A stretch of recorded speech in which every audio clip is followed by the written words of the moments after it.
Welcome to this month's edition of the Grocery Guide.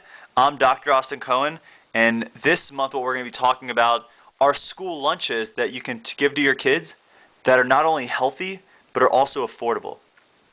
And where I want to start is I want to start by showing you a brand of bread, because really that's where we're going to get started, because one of the things that I know kids love is they love sandwiches. But they want sandwiches that actually taste good. So where we start is with bread. There's three different things you want to look for when you're looking at breads, and you want to make sure, one, are they sprouted? Is there whole wheat? And is there stone ground in the ingredients? You want one of those three in the ingredients when you're looking at different breads. So once again, that's sprouted, whole, and stone ground. When we look at this bread is sprouted grain bread. Personally, my favorite choice is the cinnamon raisin. There's also the whole wheat, there's also the multigrain, but there's different types of the Ezekiel bread that are out there.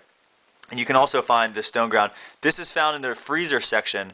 And what I like about breads found in the freezer section or in the refrigerator section is that we know that the bread is healthy and it contains healthy nutrients and enzymes for our body, which is actually really good for us.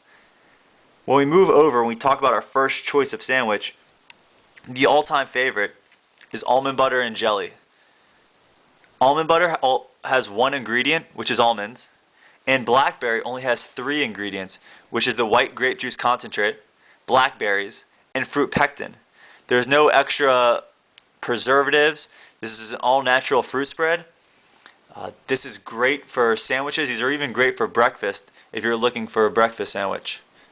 When we move over, we come back to another sandwich idea, which by laying down grapeseed oil veganase, and the number one ingredient for grapeseed oil veganase is actually grapeseed oil, which has tons of good fats that are really good for our body.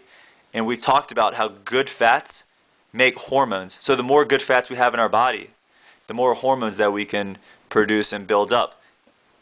When you look in front of that grapeseed oil, you see that there's a sandwich that I slightly prepared. On top of that is a cheese. It's called Emmentaler cheese. It's a Swiss cheese that I got at Whole Foods. One thing I like about this cheese is it's raw. And what's great about that is that it hasn't been pasteurized and homogenized. It hasn't been heated up to a strong level that denatures and destroys all the proteins. So we still have really good bacteria inside of this cheese, which is actually good for our children. Under that is whichever meat you choose. Personally, for me, I have turkey in here with no salt added from the Applegate Farms. Some people prefer boar's head because there's different flavors for the boar's head meat. And one thing I like about boar's head and Applegate Farms is they use all natural meats. They use nothing that has preservatives, and they use nothing that has hormones injected inside of the chickens or the turkeys or any other animal. So that's this to the Grocery Guide. We look forward to seeing you next month.